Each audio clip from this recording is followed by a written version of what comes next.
All right, what's up, everybody? Testing out our new vlogging microphone. Tell me if it's better quality or not. So we're doing all our metal work in the back right now as far as the wheel wells and the quarter panel.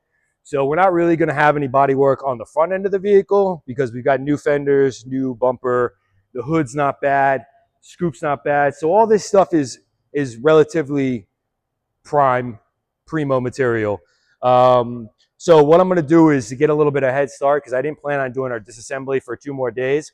But while we let the panel bond dry, which takes 24 hours, not going to sand it till tomorrow, and we're probably going to have to do some more coatings in there. I'm going to go ahead and get this stuff taken off. So we'll do a little time lapse of me disassembling the front end here.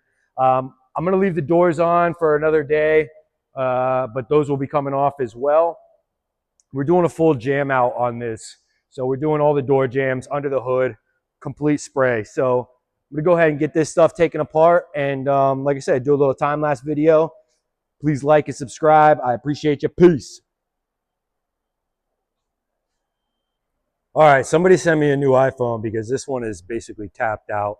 The time-lapse didn't record because my storage is full. So I just deleted some shit and we'll get this recorded. I'll go around and show you what I did get done.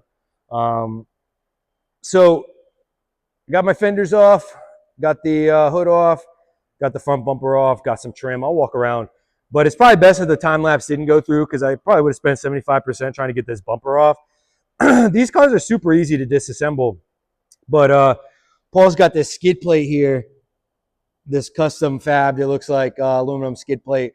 And right here, the bumper goes above it, so you can't get a tool in there to get the last clip. There's one clip that was in the center there.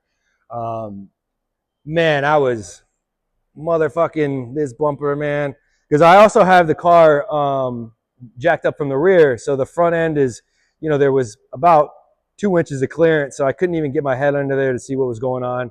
And yeah, so we got through that though.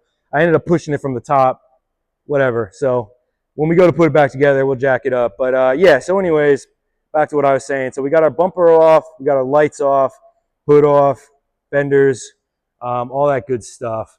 I didn't go through and disassemble the hood yet or the front bumper, but we'll get to that. I've also got our window trim here off. So the trim goes basically from front to back, and then you've got this B-pillar trim, got that off. These cars are, like I said, really easy to take apart. It's just a bunch of little screws that hold these pieces in, and then there's 2 clips in the back end of this little plastic piece. So nice and easy to take apart. You can see some 25-year-old dirt that's probably been under there. So yeah, again, we're doing a full jam.